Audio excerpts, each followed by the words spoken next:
On this episode of This is Game Boy, we blast our way to the sun.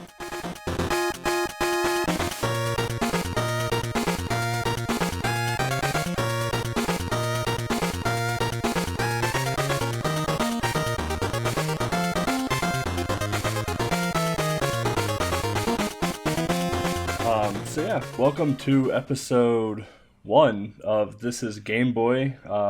It's me, Eat Bloody Candy, with Mo, or Mula, as he likes to be called. Hello there. In episode zero, we talked about, the goal of the podcast, how we're going to try and run it, at least to start in a way, obviously upgrades down the line. This episode, we are finally going to focus on a video game. And it's a very good game, probably overlooked since this was so early in the Game Boy life cycle. And honestly, a lot of people consider this game to be exceptionally hard. Of course, we're talking about Solar Striker. So before we dive into this game, Mo, what have you been up to? That is a very good question. So I finally started to go back to Portable Pleasure, which is my actual Game Boy System challenge, because I put it on hold for a while to do some other stuff. This podcast, like other stuff for Monochrome City. But I finally picked my actual challenge back up again. So I did a few sports games this week or the past 2 weeks, and it has been a lot of fun because a lot of these are pretty short to get through. But there was one thorn in my side, which you picked, EVC, which is called Track Meet. Which is a game probably a lot of people have heard about. It's just one of those track and field games where you just have to mash your way through the entire game. And beating the last guy has been a real problem for me. If anybody checked out my streams or the videos of it, I had a lot of problems with that last guy because we don't really know, because my mashing is actually really good, but either it was a technical problem or something like that, but there was no way of me to beat the guy, so it took me quite some time. I did an attempt offline, which worked out really good for me. Sadly, I wasn't recording or anything, so I had to redo it, and eventually with another offline attempt, I managed to beat the last guy. But yeah, that was not a lot of fun, and I don't know if it was due to the intense mashing I had to do for hours for that game, or it was related to my work, because I work at a desk job all day, so I'm constantly using a computer and such. But the past 3 or 4 days, I've had like an inflammation of my wrist and my index finger. So it's been pretty tough to do actually something like work itself, or actually gaming, because yeah, my hand hurt a lot. So so yeah, that's what I've been up to. But yeah, what's shmup with you? Um, Not much, I guess. I picked back my Game Boy challenge, and I played through all of the Olympic and track and field games back to back to back times six. Crazy, just crazy. My hands hurt for like 3 days straight. Every track and field game and Olympic game there is on the Game Boy requires just some intense degree of mashing that I don't even know if I could do on the actual Game Boy. Like, for me, track meet wasn't that hard, but like Olympic Summer Games, like you have to mash both A and B at the same time, and like my fingers don't work like that. I use both my hands to mash. Like that game is that game is insane. I remember watching you play track meet, and you had a towel because like it was just so, the mashing's just so much in that game. Yeah, it was also like 32 degrees during that period that I was playing that game. Celsius, that is. I'm sorry, I don't know what it is in Fahrenheit. It was ridiculously warm. It was very humid. So, like, after 5 minutes of mashing, I started sweating like crazy. So, I really, really needed that towel. But I mean, other than that, though, aside from Game Boy Adventure, A lot of my time has gone towards Handheld Heroes, which is a handheld marathon coming in the second or third weekend of July, whenever the 13th is. Um, so I've been doing the artwork for that, trying to get layouts finalized for that. A few of us went through and made a game list, so now we have the accepted games, and another person is making the schedule for it as we speak. So hopefully all that'll be coming to a close soon. I've been kind of sort of prepping for my run at Summer Games Done Quick. For those of you that don't know, I'm running Kirby's Dream Land Extra Mode category, which is the hardest difficulty of the game, on the last day of Summer Games Done Quick. So I'm going to be exhausted for that run. Outside of that, re-picked up Horror Friday, I guess. Every Friday for a while, I would do a horror game, but I took like a 6 month hiatus from it just because like every horror game I play is just not that fun. So picked that back up recently. Played a few games called Selena and Yearwalk. Both are pretty decent games. And one's free and one's super cheap on Steam. So yeah, other than that, not much. A lot of Game Boy related things, Monochrome City stuff, retro achievement things, getting that all set up and whatnot. Yeah, we all have been putting a lot of work into like anything that has to do with the Monochrome City team. Actually, like I've actually did not have much time for streaming myself the last few weeks, so yeah, I'm glad most of the things are set up because we did have to do a lot of things in preparation for this podcast as well. We had to set up SoundCloud, we had to set up Stitcher, I believe, or what's it called, the link to iTunes and stuff like that. We'll see how it goes. It all depends on how this podcast gets picked up by the audience, of course, but there might be a lot of things to do for us for this podcast coming after this episode, for sure. Yeah, for sure. Oh, I guess there's one more thing. I made a leaderboard for Mr. Chin's Gourmet Paradise, and I had the record for about 8 hours. So that exactly sounds like anything that I do. There's a lot of Game Boy games that never got speed ran before, which I try to pick up just to either include them in Tiny 10 or just have a leaderboard up there, and my record gets beaten like in the same day actually. So yeah, that really sounds familiar.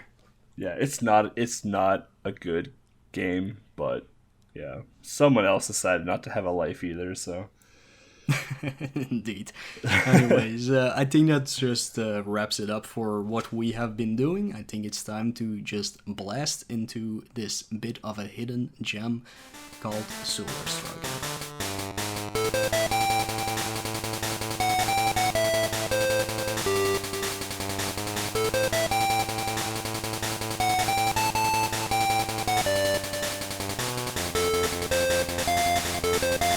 So yeah, the game. This game came out in early 1990. The Game Boy came out in 1989, if I remember right, and it was packaged with Yeah. Tetris in the western side of everything. So this game came out in early 1990. So I think this was like the first, if not one of the first games to be released of the year.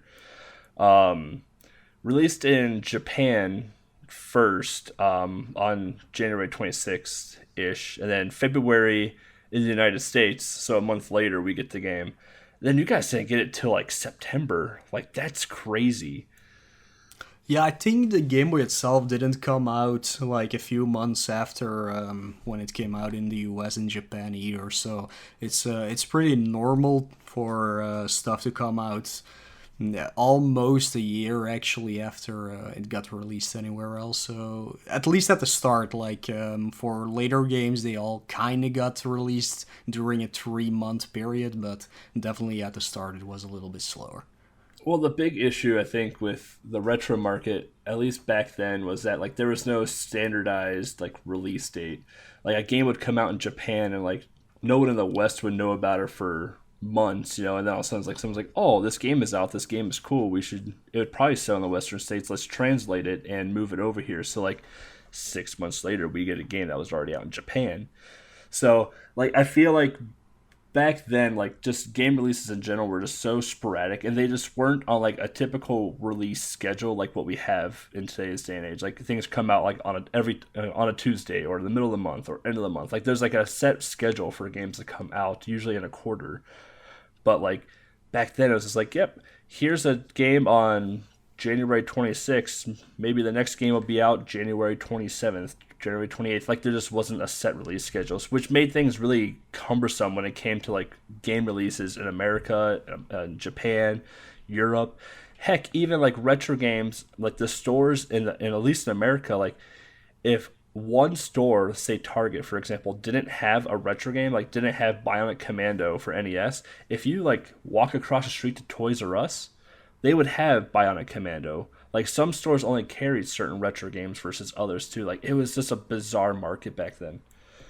Yeah, it always been a problem as well because it's weird to say, but even for these early games that didn't really need a translation because they didn't have any text or anything, even then translation was a big issue because they had to do the manuals and the box cover and stuff like that.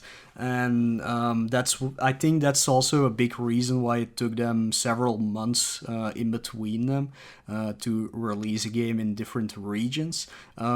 Japan and the US have always been closer together, of course, at the start, but Europe was always a bigger problem because they had to translate to French, they had to translate to German, and any other languages in between, like Spanish and stuff like that.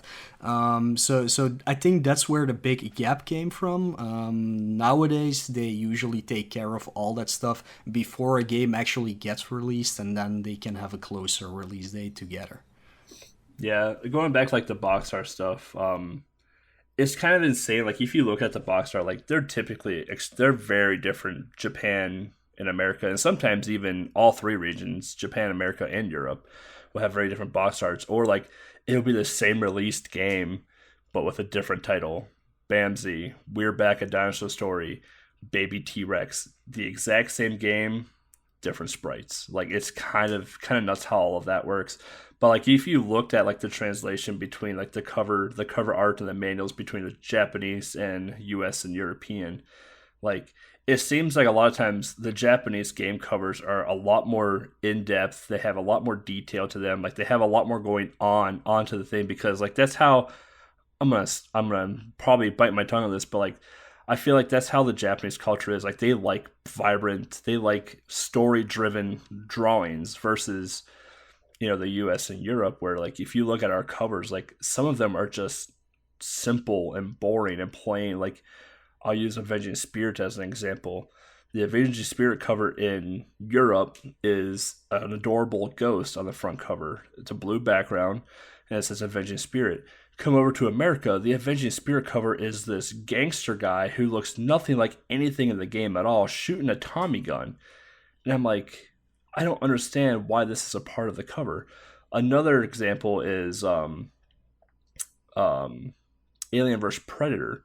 Like the Alien vs Predator games in Japan, like that cover, there's so much going on in that cover. There's so much detail, and then you go over to the American and US one, and it's just like a picture of like an alien head or two alien heads like staring at each other.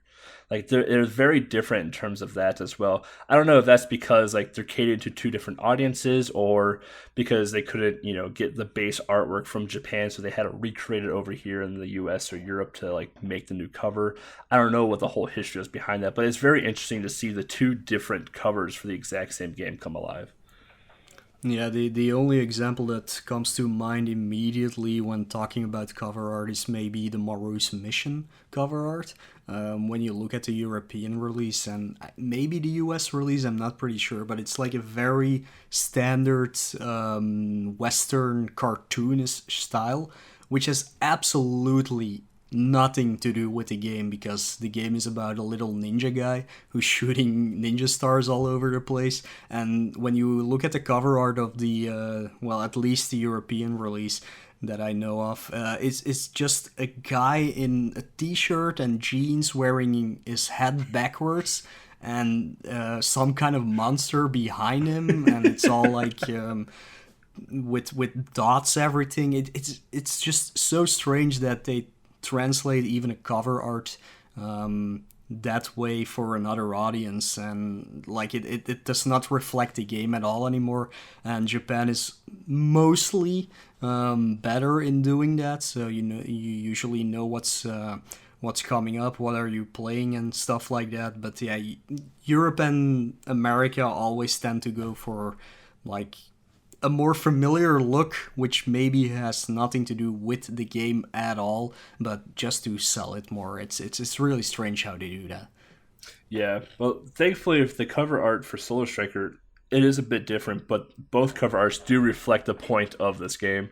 The Japanese version of the game, is obviously the cover is a lot more detailed. Like this ship's detail is just phenomenal. Like the shadowing, just the texture of the metal of the ship, the explosions around the ship as it's going like warp speed through space.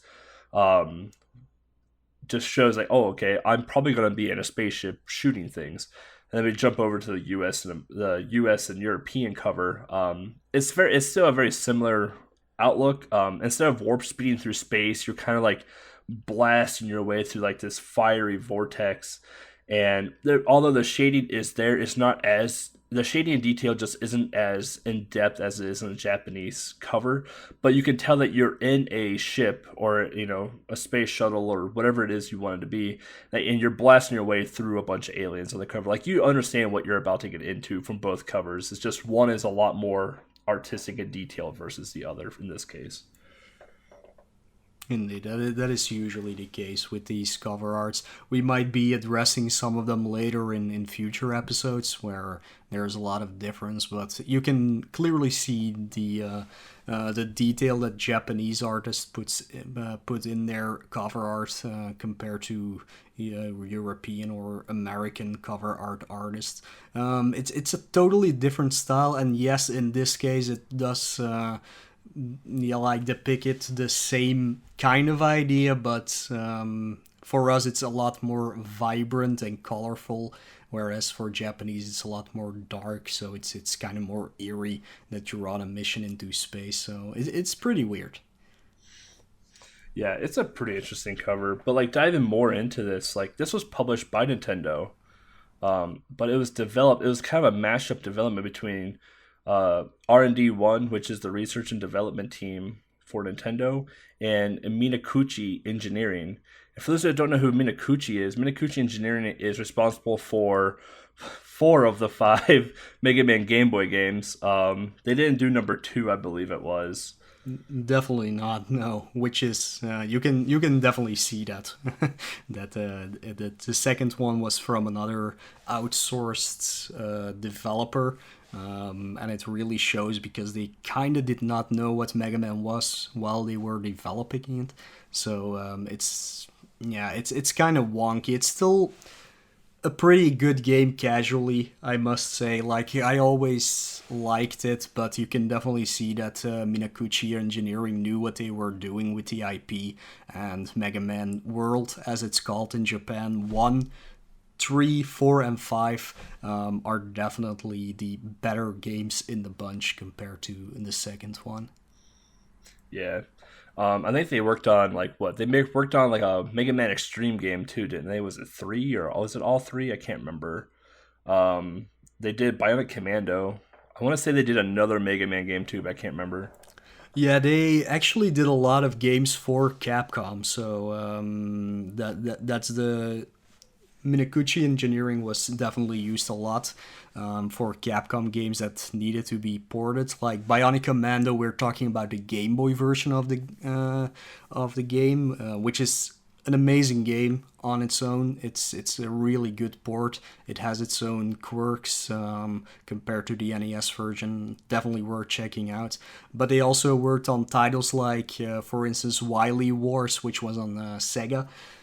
Which is not the best Mega Man game in the bunch, of course, but it's still pretty good. And they also worked on the Mega Man X3 version of the SNES, I think, not the PS version, but they definitely worked on the Super Nintendo version. So they kind of had a good, how do you call it? Help me out here. Plethora, variety. Yeah, they just worked a lot with Capcom on games that had to be ported or made from the bottom up, so they kind of knew what they were doing with their IPs for sure. Yeah, and then I'm gonna butcher this name, and I apologize in advance. Toru Osada. He was the composer who typically worked closely with Minakuchi Engineering. He did a lot of smaller projects, probably more catered to handheld than anything else. But he was the music and sound effects for Solar Striker, music and sound effects for Kicks, if you've ever played that, and he was actually possibly the sound effects engineer and the music engineer for Mega Man Dr. Wily's Revenge on the Game Boy. I don't know how much credit is attributed to him with Mega Man 1 on Game Boy. There's also a few others that I don't know if the games were ever released, or if, like, because back in the day, like, people were getting credited in retro games was almost a rarity depending on the company. But he's also credited with an MSX2 game called Maisen Ikoku Kanketsuhin.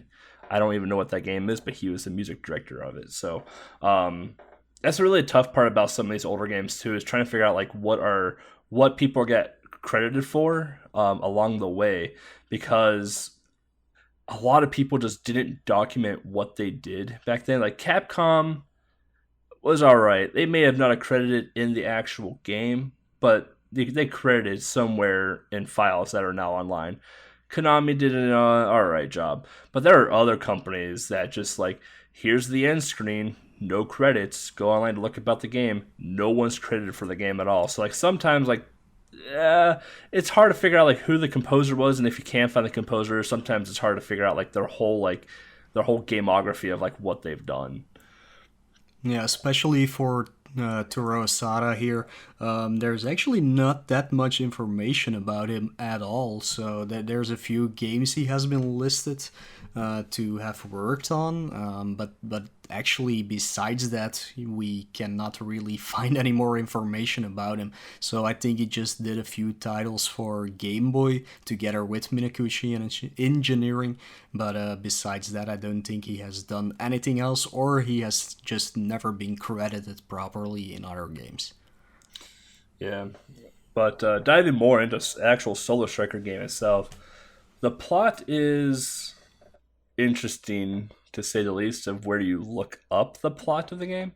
Um, on the wiki page and in the actual manual, you'll see two pretty big separations between the plot. Probably more likely since this game came out in Japan first, it was a translation issue. So the plot of this whole thing is you control a piloting person whose objective is to save the world from aliens who want to destroy the human race. It's your most generic story of any human versus alien type game. But you're in a fighter jet and you're scrolling through a vertical area trying to destroy all the aliens coming in, and then at the end of stages, like there's mini bosses and there's bosses at the end of them.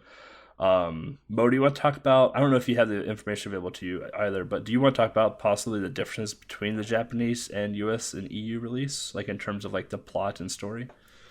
Yeah, it's not really like sure if there's actually a problem with the translation in its own with the plot, but if you look at the wiki entry, it's a completely different story than you can actually find in at least the European and the US manual.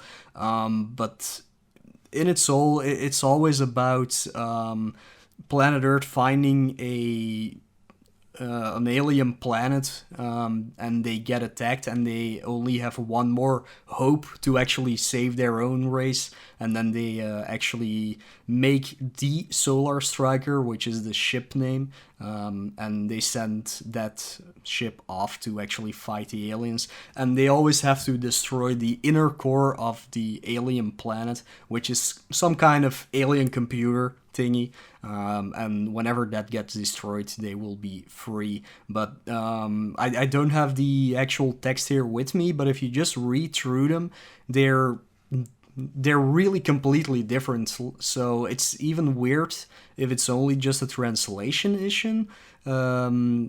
I don't know if that actually is the problem. I think they just made up their own story for the wiki page, maybe. I cannot actually read the Japanese manual, so I'm not sure if the actual manual for the US and the EU version are similar or not.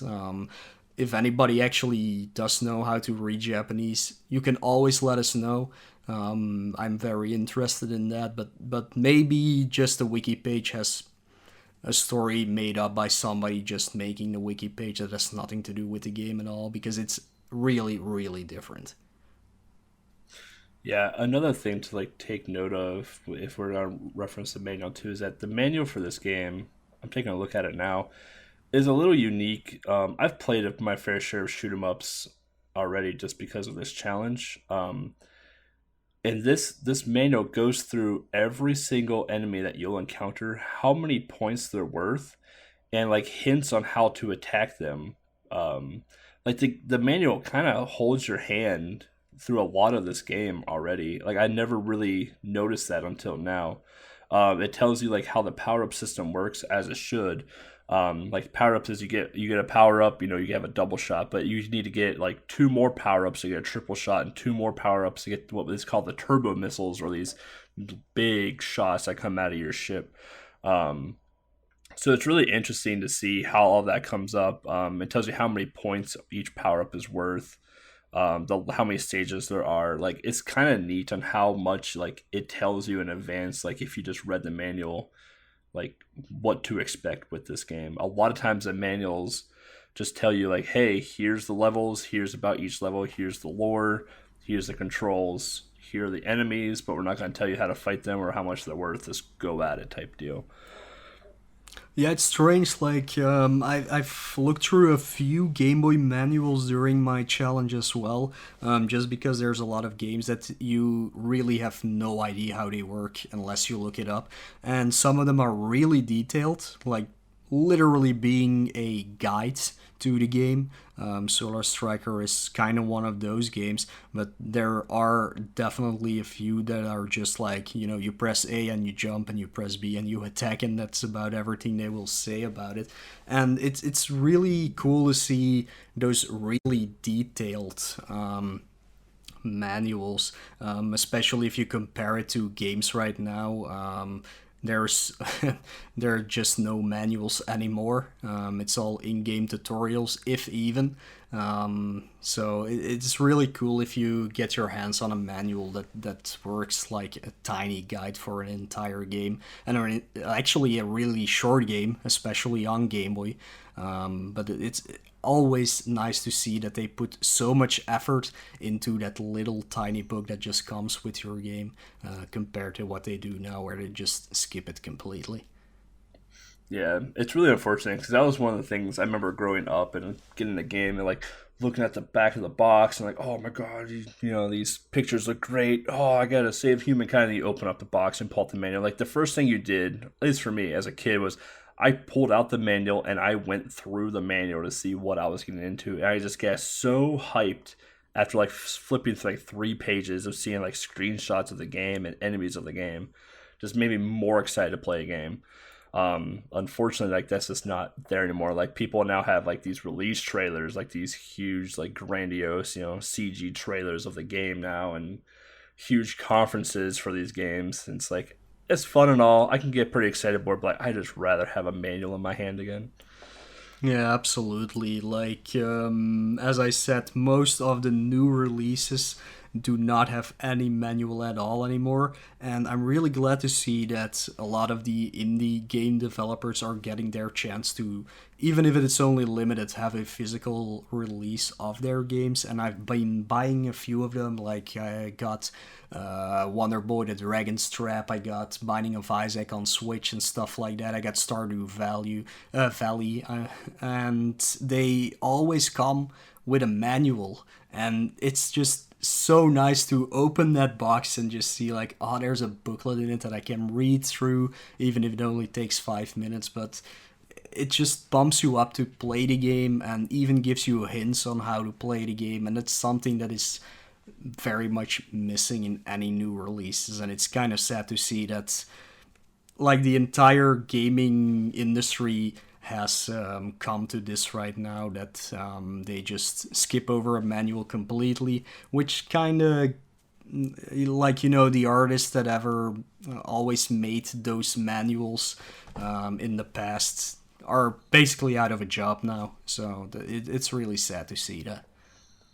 Yeah, I mean, all is not lost with it. Like the game covers are a lot better now, and they're standardized across the regions. That's one plus, I guess. But yeah, I guess diving into like the general reception of this game, you know, in general, is that like this game was reviewed pretty well from most people that played it or have beaten it. Um, I would say the biggest drawback to this game is how short it is for me in a way. Yeah, I feel the same way. It's only like 6 stages, of course, which is not a lot, but for a standard shmup, it's usually around 6 stages, maybe 10 for the longer ones. But I think it's pretty standard to have like this amount of stages. So, but and you always have to remember this is one of the earliest games that ever came on Game Boy. People did not really know how to make sure they put as many possible things into a system without overusing the actual storage they had for these games. So I think they still did a pretty good job nonetheless. Yeah, I still think the game overall was a very good game. I would say when I say short, I mean yeah, there's 6 levels, which is pretty standard, but like each level was really short, and they tried to like prolong it with like the mini boss fights starting in what was like stage 4 or 5 or whatever it was. Like they tried to prolong it a little bit through there, but like the stages were just so short that I don't know, like playing like Gradius and Life Force and games like that on the NES. I guess like I was spoiled from the NES moving to Game Boy that I expected a bit more. Yeah, absolutely. I would say the other thing too is that even though this was really early in the Game Boy life cycle, like it was very simple as well, which I personally like simple because I'm old. But like as a kid, like I wanted smart bombs, I wanted shields, I wanted invincibility. All I got was a power up that I could boost up 3 times to get like the most powerful gun in the game. But if I died, like I only lost one power up level.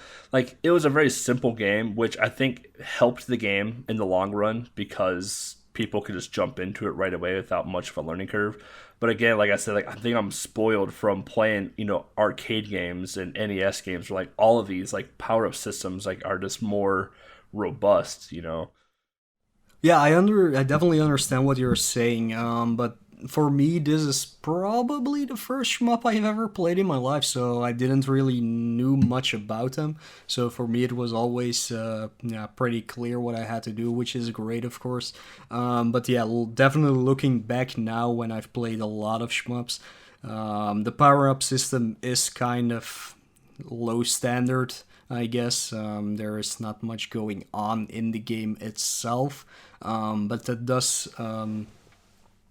Yeah, it really does provide you with a very standard shmup where you can start from, and that is definitely something I'll be addressing later during this podcast when we're giving our thoughts about the game.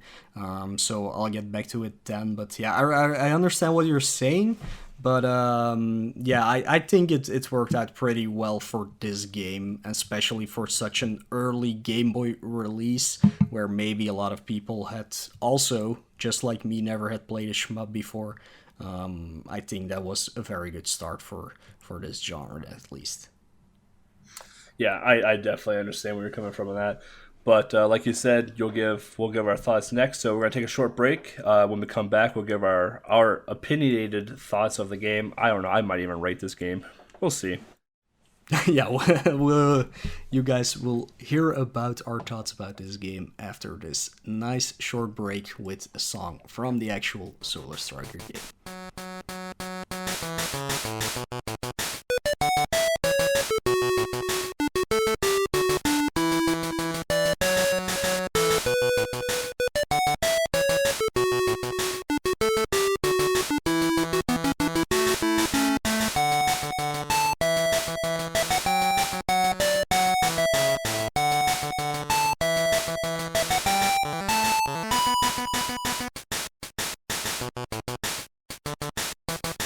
So yeah, I guess my thoughts on this game and like my history with this game. Like I never owned this game growing up. I had plenty of friends that had this game, and if you grew up early '90s, like when you like borrowed a game from a friend, you borrow it for a day or two, but you also like gave them a game of yours to borrow for a day or two type deal.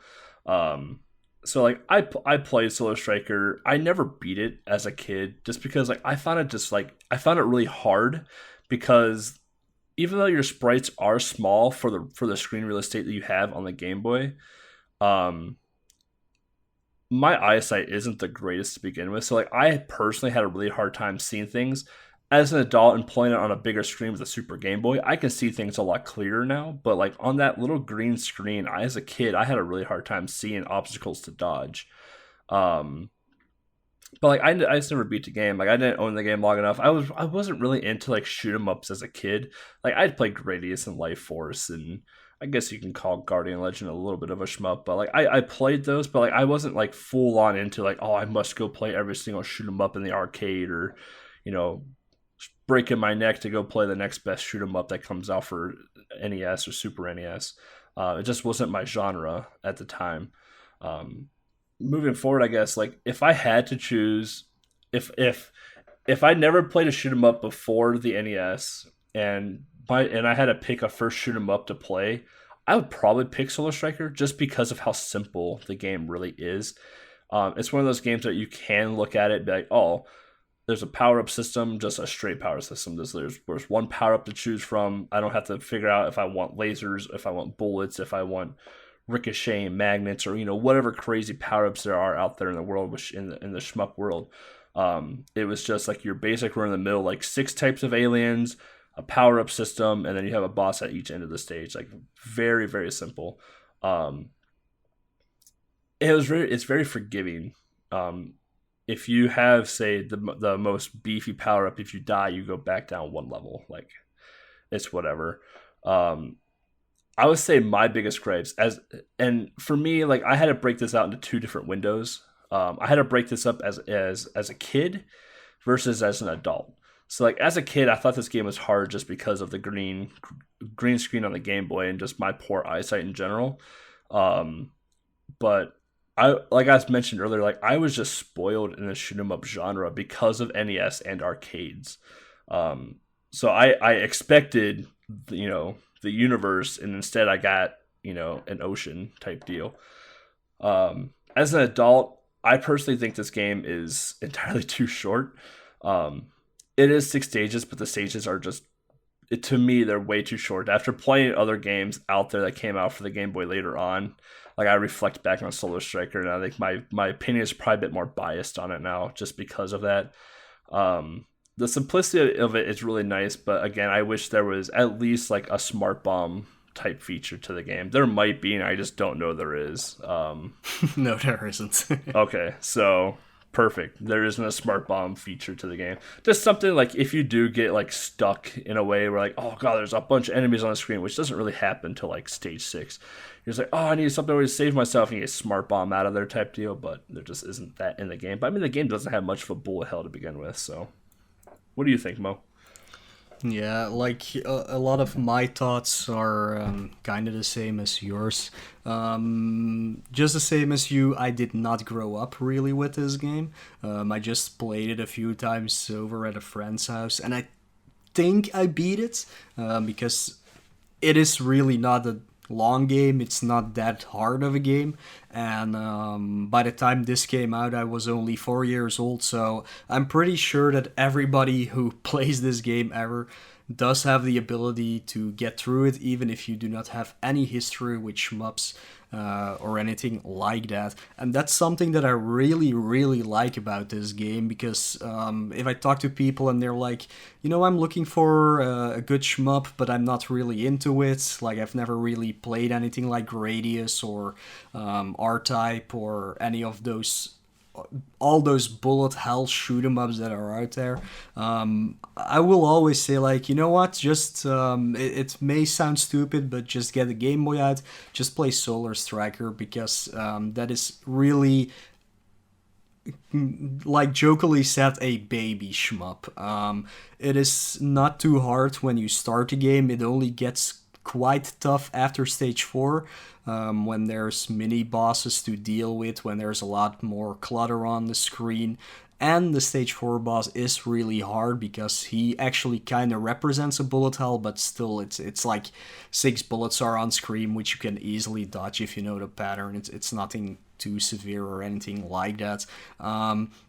Another good thing about this game is when you get hit, like you mentioned before, you do not lose all your power-ups, like for instance in Gradius, where you have to start from the bottom again. You just lose one level up off your current weapon, or you just go back to the previous weapon, and you can easily pick it back up again. You never feel like you're in a disadvantage when you die, and you can always pick the pace back up again as long as you learn the levels. And that's another thing about shmups. For shmups, you really have to learn the levels, because the patterns are pretty much always the same.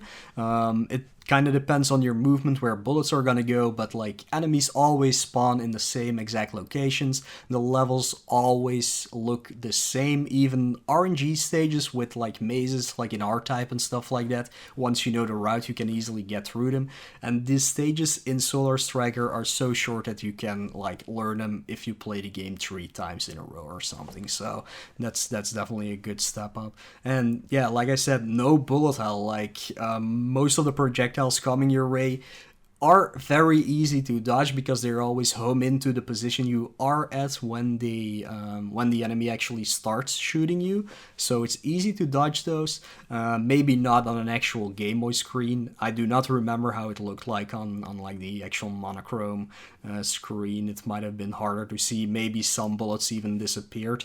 But if you play it on like your TV or something like that with a Super Game Boy or a Super Game Boy 2, it's pretty easy to see where all the bullets are coming from, and you have plenty of time to move out of the way.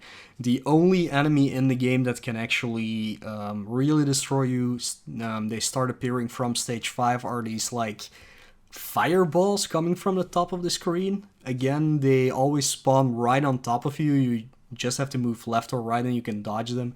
But it's kind of strange to see the moment they appear on screen, and if you've never seen them before. But that's the only difficult part about this game, I think. And so yeah, I think this is a really great game just to get into the genre, to start with, and move on from there. One of the sad parts, I think, about this game is that it's just often gets overlooked, not only because it was such an early Game Boy game, but also because it's super simple. Like EBC said, there's just not much to it. It's just go from point A to point B with a small power-up system. You do not have any other ships, you do not have any power bombs, nothing like that. You do not have hidden warps to get you faster through levels. It's really straightforward. And yeah, I think a lot of people describe this game as being too simplistic, which might put a lot of people off from checking it out. But I think it's really worth checking out, if not just for that it's a really good starting shmup, just play it for at least the music tracks, because they are awesome. Yeah, that's something we didn't really touch on in this game, is like the controls and the music and stuff like that. Like the music in this game is like, it's 6 stages, and all 6 stages are just banger songs. Like, you don't expect much from like an 8-bit chiptune on a Game Boy, but like Solar Striker's music is phenomenal. Like, it's really good. Going back to what you were saying about the stage 4 sprite, those are called blazers. and the only way to destroy them is to have the max power up, and it takes like 3 to 4 shots to kill them. Like Exactly. it is insane. Like you just move left or right and dodge. I'm like, don't even try to fight them. They're easy to dodge. But the controls are really smooth. Like I've played 181 ish Game Boy games. You've played 260 some, I think now. Exactly. Yeah. Like like I've seen very good controls and I have seen very bad controls, and like this game has really good controls. Like it's responsive, the controls are fluid. Like when you press A, like you shoot, like things happen when you press buttons. Versus something like, I'm not gonna get flack for this, but like Super Mario Land. I like Super Mario Land, but the controls are slippery to me. Like the game is really like the physics and the momentum of that game. It kind of like breaks the controls for me a bit. Um, and I honestly think like that kind of deters a little bit from that game. But like Solar Striker, like the controls, like you think, oh, shoot 'em up, like the controls, are automatically going to be good. That's not true. Um, we'll talk about that probably in a later episode. Um, but like the game, like is the biggest thing with a shoot 'em up for me is it has to be responsive. Like if you don't have responsive controls in a shoot 'em up, like that just detracts from the entire game, in my opinion. Yeah, definitely something to keep in mind with Solar Striker. If you ever have played R-Type or Gradius or any other shmup, there's usually a speed pickup you can get, because usually you start with a very slow ship, which makes it really hard to dodge anything and stuff like that. It's totally out of the question with this game. You just have a standard speed, you can dodge anything you want, which makes, yeah, again, the game a lot more accessible to everybody, and it just feels right. Um, Definitely when you're shooting, I think you can hold down the button in this game, which is also something that doesn't happen very much Yep. with shmups. You can hold down the button to shoot at the maximum speed you can shoot. You do not have to mash your button just to shoot faster or anything like that. It just works just the way it is. So, and that's really cool about this game. Yeah, I mean, like due to limitations, like this even happens in Mega Man. So like I'm comparing Solar Striker to Mega Man now. Is that you can only have Okay, three okay. bullets on you can only have 3 bullets on a screen at once. Think of any Mega Man game that you've played. Can you have more than 3 bullets on a screen at once? I No, can't no. I can't recall any at all. At least not in the NES and Game Boy era. So like in this game, like you can mash A all you want, but you're only gonna get 3 bullets on the screen. Just save your thumb, save your index finger, just hold down the A button. You'll shoot at max rate, even if it is only 3 bullets on the screen at once. If you have an enemy, if you're up close to an enemy and hold down A, like you'll shoot a bajillion bullets at once. Because they're off the screen. That sprite is gone, type deal. So, very similar concept to the whole Mega Man thing, where you can only have three Buster shots on the screen or three whatever shots on the screen at once. But if you're close to an enemy, you can shoot as many times as you can until they're dead. Yeah, maybe Minakuchi Engineering was already looking to Mega Man while developing this game. That's actually very interesting to say. I had not thought about that. But yeah, I mean, dive in. If I were to rate this game, I think I rated this game. I think I gave this game an 8 out of 10. Like, as much as I complain about the simplicity and the shortness of the game, like it is a very good game for the beginning of the Game Boy lifespan. Yeah, I'm not one for giving exact ratings to games. Like, if anybody has been following me during my system challenge, I never give a rating to a game. I just give my opinion about a game. But looking to all the reviews this game got when it came out, and over the years, like even until this day, it always gets like a 6, a 6.5, or something like that, or 65%. I think it deserves more. I think it definitely deserves like a 75%, just because it's such a good starting point for a lot of people, and even if it is simplistic compared to later entries or even earlier entries in the shmup genre, I think it just encompasses everything that a shmup should be without overdoing it. So I think it definitely deserves more than a 6 or a 6.5 out of 10. Yeah, I super agree, and other people apparently have agreed with us as well. There was apparently a fan remake of Solar Striker.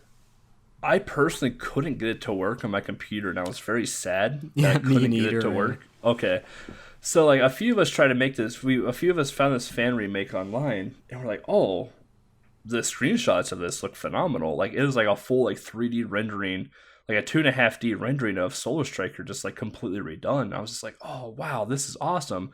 And we tried to download it and we tried to run it, but like it just didn't work. Like it just never popped up. It just never ran. It's just like it just didn't work. So we were kind of bummed on that. I was like, oh, I really want to play like this remake. Like it looks really good.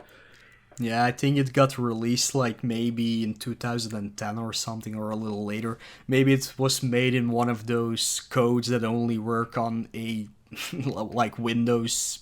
What was it back then? Like 7 or something types of deals. Yeah, Maybe it has something Vista. to do with that, but we really cannot make it work. Not even the online version works for us, which is sad. But it's really cool that somebody looked at this game and was like, hey, this is really cool. I'm gonna try and redo this. And with all the recent remakes coming up on Switch and whatever, or on PS4, on Steam, it would be really cool if Nintendo themselves would like look back to this game and be like, because it was kind of their own project. It is a Nintendo game on its own, which never had a sequel or anything. So it would be nice if we could see a revival of this.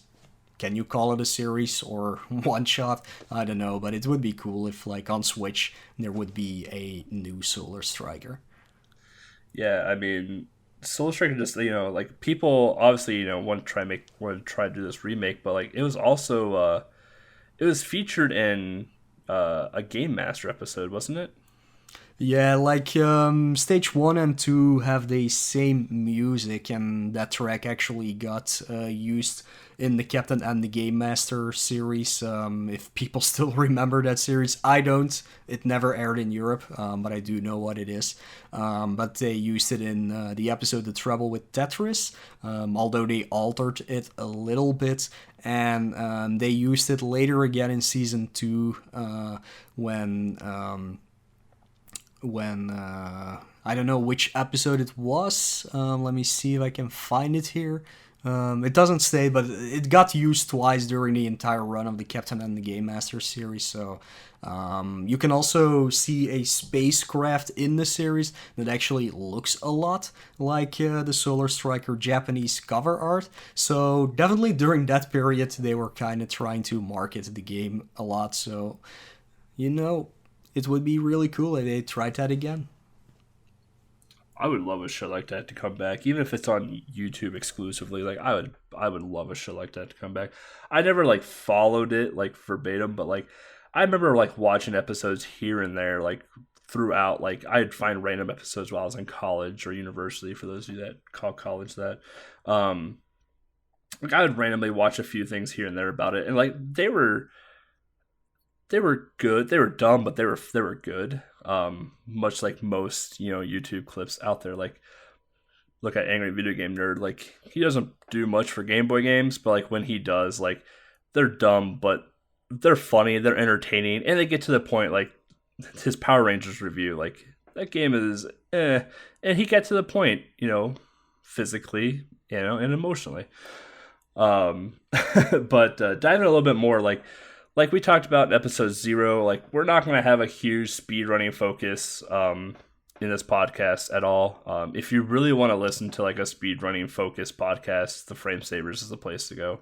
But in this case, like we'll cover a little bit of Solar Strikers because my boy Mo here put some time into the game, get a leaderboard up, and just overall like the shoot 'em up genre is it's a very small community when it comes to speedrunning, at least from my point of view. Like I don't see many people like jumping to the bit like, oh, I'm gonna go run this shoot 'em up, or oh, I got the world record in this shoot 'em up type deal. Like not, I mean, that doesn't just like project out from my point of view in speedrunning. A lot of times like these speedruns from shoot 'em ups are either like a 1cc loop of the game, or try and get the high score. I know there's a community out there that their sole focus is what is the highest score you can obtain with 1cc. But these shoot 'em ups are just all about surviving, reducing lag. Depending on the game, like Radius has a lot of lag to it. Life Force has lag to it. Like later Game Boy shoot 'em up games will have a ton of lag time because people try to shove so much into the game. Um, But like most earlier, he made a leaderboard for this. So I'm gonna let him take this part of the whole speedrunning segment now. Yeah. So yeah, definitely the shmup genre is not very much loved in the speedrunning community. It's usually used as a joke because why are you speedrunning an autoscroller? It always goes at the same pace. Why would you even do that?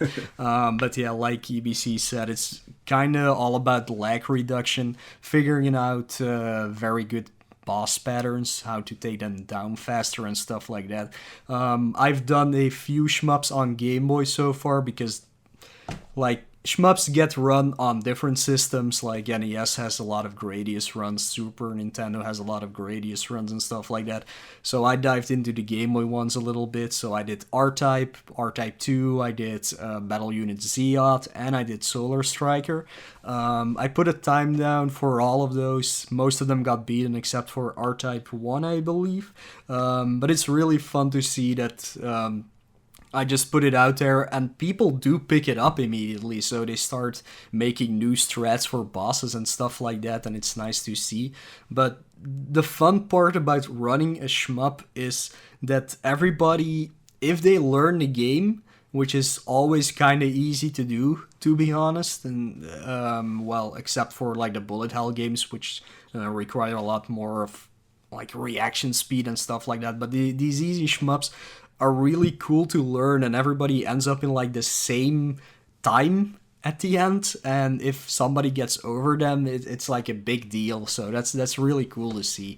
But yeah, with Solar Striker, the same thing happened. I put a time out there eventually. Solar Striker actually got used during the first Tiny 10, which a lot of people got stuck on for some reason. I still don't understand. But yeah, I posted my run, and the next day, Mick JMZ beat my time completely because he got a 0 death run, so a 1cc run as they call it, and he made up boss strategies for all the bosses in the game, and it was amazing to see. So that's always fun. Yeah, I think the record is what, like 16 minutes or something like that. It's actually kind of crazy. Like the game, when I played it casually as an adult, took me about an hour because I kept dying in like stage 5 and 6. So it's always fun to see like someone take the game that you were kind of struggling in and just kind of destroy it a little bit. Definitely. And if you are interested in any other Game Boy shmups, let me list a few of those because a lot of them only came out in Japan, so we never really saw them. But there are a lot of good games out there. So, like, first off, you got Nemesis, which is actually Gradius, but it got renamed for whatever reason. But yeah, so Nemesis is, I think, a mix of Gradius 1 and 2, something like that. Yeah, but it's a really cool game. It did get a sequel called Gradius: The Interstellar Assault. So then they actually did use the Gradius name. So those two are really good. Graphic wise, the second one is amazing. I don't know how they put those graphics into a Game Boy game, but it looks absolutely amazing. You got the R-Type series on Game Boy. You got R-Type 1 and R-Type 2, which are mixes of 1 and 2, the arcade games. They are kind of slow compared to the arcade games, but they're definitely worth checking out. You got Parodius, which is like the silly Gradius, which is a really hard game on Game Boy. You got Battle Unit Zeot, which isn't typically kind of a shmup, but it is. But it's super short. Got introduced during Tiny 10.7 if anybody picked that up. Really cool game. You can beat it in like 7 minutes. Should check that out. But if you want like some other Japanese exclusive ones, you got Firebird. I don't know why it's called Fight Bird. It has nothing to do with birds, but I think it's based on some kind of anime. You got ZAS, which is ZAS, that is, which is probably the most expensive game on Game Boy. If you can find a copy under $100, make sure to get it because it's absolutely crazy how much that game goes for. It's a really cool one. And then you got Segaya, which is the Game Boy port of Darius Twins, if anybody has heard of that. I have not been able to beat that game. It's absolutely crazy hard. But yeah, those are some of the shmups you should definitely check out. Yeah. Speaking of price ranges, Solo Strikers on a fairly cheap game. I think I picked up my copy of Solar Striker for like $2 at a garage sale. I think the game typically goes for like loose, which means just the card itself, like $5. I think online. If you're looking for a complete and copy, obviously you're gonna be throwing out some money because everyone threw away those cardboard boxes and manuals when they get the games. So, I think I saw a complete and copy online once upon a time for like I think 50 or $60. I don't know if the price has gone up for that game or not yet, but the game loses if you just want the cart itself to play it. Like it's a pretty cheap game for how the retro market has been going lately. Yeah, it's definitely an easy game to find as well. So you should probably see it everywhere. So if you never heard about it, just definitely pick it up and give it a go. So yeah, when we come back, we'll talk about some community Game Boy events that are happening. A trivia question, got you on that one, didn't we? And and of course, the sign off and everything else. So when we come back, expect all that stuff.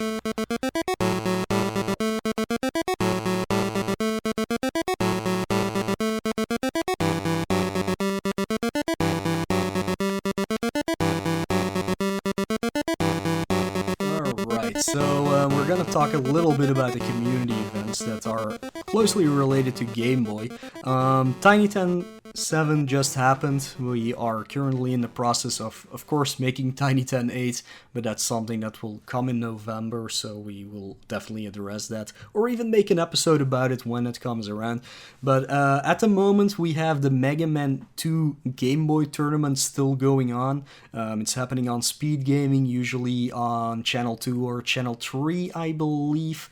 It's something that got, well, invented, I shouldn't say, but got organized by John Carls. A lot of people have been running it. I don't know if you've been keeping up with the actual standings. I don't know if they're already done with the first rounds or not. I haven't kept up with the tournament much. I know I would say they're at least halfway through the tournament by now. I know the speed run of it though has been getting just destroyed by Indy right now though. Yeah, and he's definitely doing a great job. He's improving it a lot, and I've seen a lot of PBs during the actual tournament, which is really cool to see. I also have seen a lot of soft locks, and I'm always for Team Soft Lock, so that's always cool. Yeah, that has been amazing. Like, for people who do not know Mega Man 2 Game Boy, there's a lot of places where you can just soft lock the game completely. One of them being during the final fight, during Wily second form. And it's always cool if somebody just messes it up a tiny bit and has to redo the entire stage again. That's always fun to see. Yeah, and now with like the new screen wraps that were found, in the I guess quote unquote refights when they're not really refights at all. Like if you take a wrong move or forget something, like you soft lock the game and have to restart that stage again too, which requires you to put in a password and obviously in a race setting slash tournament setting, like that's a huge waste of time. So Yeah, and sadly, our teammate Granon Hero, who's also in the tournament, had some technical difficulties on his own, where his entire system actually crashed and stuff like that. He's playing on a Famicom with Super Game Boy 2, and either it's due to the heat wave that has been going over Europe for the past few weeks or something else, but his game has been like soft locking or hard locking all over the place, and it has been definitely a blast to see. But yeah, if you're interested in that, go check out or follow the Speed Gaming channels, and they pop up occasionally. It's like 2 or 3 times a week. oh yeah. The other event is Handheld Heroes, which is what I'm directly involved in as an art and admin person. A few of us last year, Atros, who has stolen many world records in the Game Boy community, Slash Finity, who you probably know through Super Mario Land 2. He ran at AGDQ 2018 this year, and me. probably know who I am by now. Um, we've got together and decided that hey, we should have a marathon for handheld games, not just exclusively to Game Boy, but like let's give the handheld community some love. Like we have Atari Lynx, we have Wonder Swan, we have Game Gear. You know, obviously all the Nintendo handhelds. Um, so this year we on July 13th, I believe the starting date is. We will be launching our second Handheld Heroes Marathon. As of right now, we don't have a schedule out, but we do have a game list available, and it's a pretty star-studded list. Let me tell you what, there are some great games this year that you will not want to miss, including Shin-Chan. That is definitely something you do not want to miss. But outside of that, Handheld Heroes, definitely give Atraz and Slash Affinity, a shout out, a follow, whatever it is that people do nowadays on the internet. They've put in a ton of work into this marathon as well, from organizing to getting a load of people into a Discord and trying to figure out what makes sense.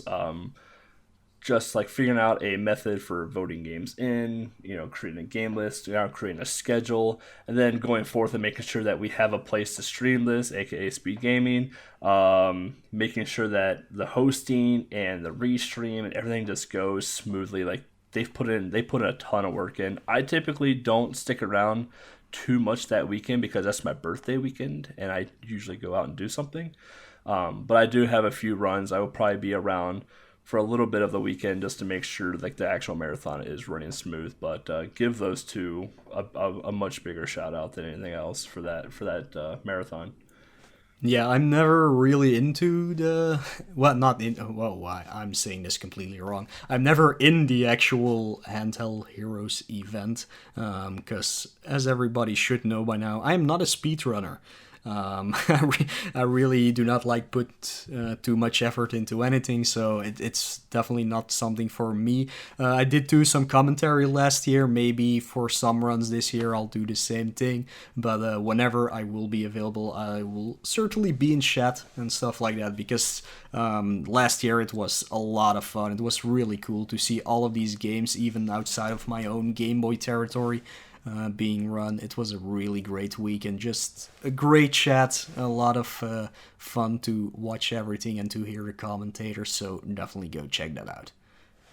You could do some Shaq facts with me this year for Shaq. I will not do that. I will not do any Shaq facts at all. I will do. I can't do it. Like last year, I did do a complete pun commentary for Mega Man: Dr. Wily's Revenge, which was a lot of fun. So yeah, maybe we'll see something coming up like that again.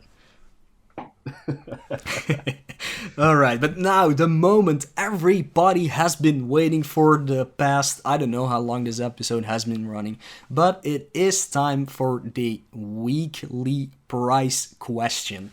So the question for this week, I will say that shortly, but you can enter this contest. You can send us the answers to this question and you might win a prize, which we will announce the winner for next time. So this week's question is, what is the name of the final boss in Solar Striker? And here's what you have to do to enter this contest.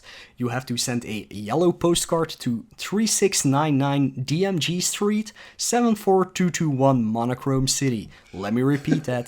3699 DMG Street, 74221 Monochrome City.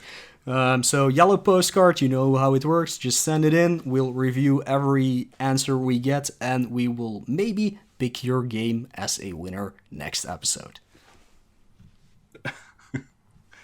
We have a physical address? No, but they don't know that. Oh. So yeah, guys, we're wrapping up this episode of This is Game Boy featuring Solar Striker. As always, any thoughts, feedback, suggestions by you guys is always accepted. We definitely look and love to hear from you guys. Like, oh, this, from varying from, hey, this podcast was fantastic, or hey, this podcast was crap. This is what you need to do better. Like we read it all, we take everything into consideration, and we try to make every episode a bit better for all of you. So where you can find us on SoundCloud. I don't know the exact URL anymore, but we have a SoundCloud. We're now have an RSS feed for the podcast on Stitcher. I believe we're on iTunes now, potentially. You can find me, eBlooded Candy, at Twitch, Twitter, and YouTube, just by typing in eBlooded Candy. You can find my boy Mo here. I know his account is Mooleuh, Moelleuh on Twitch, but I'll let him shout out his Twitter and YouTube since I don't remember off the top of my head. Yeah, so my Twitter is at Nostalgamia. My YouTube channel is the same. It's Moelleuh,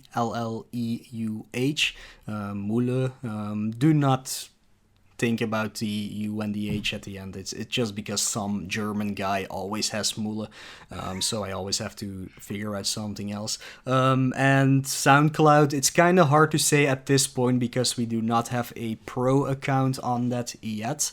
So we have like SoundCloud /user -0757, you can definitely find us. Just search. Yeah, you can search for us with This Is Game Boy, or just look through it through Stitcher or iTunes itself. So that might be a little bit easier at this point, but in the future we will try to get a pro account with actual SoundCloud /This Is Game Boy for sure. Yeah, and if you're ever looking for more Game Boy content on the Twitch, there is a Game Boy community out there where you're supposed to stream Game Boy games to it, but sometimes Game Boy streamers will play some other things. I never do that. I don't do that. Never happens. But if you're also looking for a Game Boy specific team, we have Monochrome City. So twitch.tv/ team/Monochrome City, or there's twitch.tv/Monochrome City. So every once in a while we'll be on there for like retro achievement, just like a little series that we put together. So definitely tune into that, follow that, check all of us out. We have a 8-person, 10-person team, something like that now. So slowly growing, and getting some Game Boy games out there. Yeah, and I'm sure we put some links in the description of this podcast where you can find a lot of stuff. So we'll make sure to do that as well. So yeah, guys, next time on This Is Game Boy, we go hang out with Max.